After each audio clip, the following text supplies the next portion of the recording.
কেউ আছে।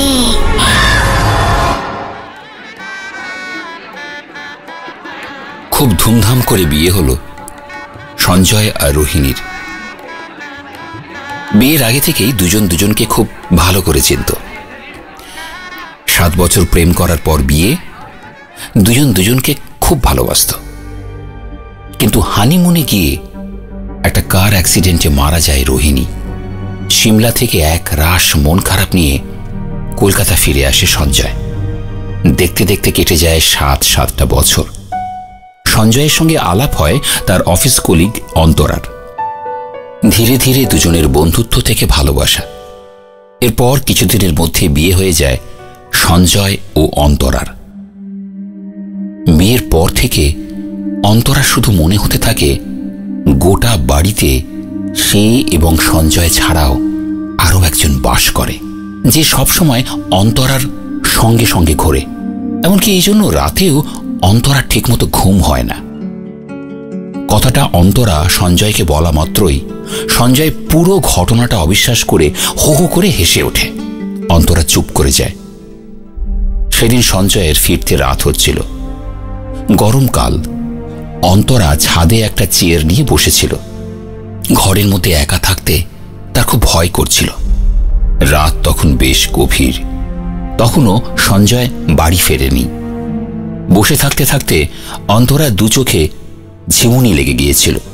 হঠাৎ একটা দমকা হাওয়ায় অন্তরা ছিটকে চেয়ার থেকে মাটিতে গিয়ে পড়ল। যন্ত্রণায় কোকিয়ে উঠল সে। একটু দূরেই মোবাইলটা পড়ে আছে।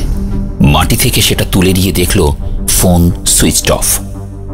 ছাদের পাঁচিলে ভর দিয়ে খুব কষ্ট করে উঠে দাঁড়ালো অন্তরা। অনেক চেষ্টা করেও ফোনটা কিছুতেই অন করতে পারল না।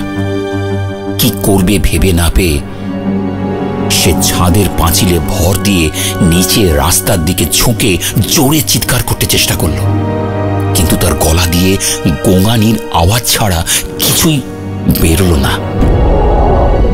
হঠাৎ তার কানের কাছে কার যেন ঠান্ডা নিঃশ্বাস অনুভব করল অন্তরা।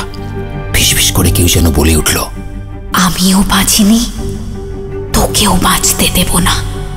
সঞ্জয়ের সঙ্গে তোকে থাকতে দেব না, দেব না।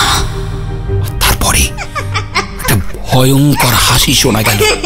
অন্তরা প্রাণপণ শক্তিতে ছাদের দেওয়াল 2 হাতে আঁকড়ে ধরার চেষ্টা করতে লাগলো, কিন্তু সেই অদৃশ্য মূর্তি তাকে পিছন দিক থেকে এত জোরে ঠেলতে লাগলো যে শেষ পর্যন্ত অন্তরা আর টাল সামলাতে না পেরে 3 তলার ছাদের নিচু পাঁচিল থেকে সোজা রাস্তায় গিয়ে পড়ল।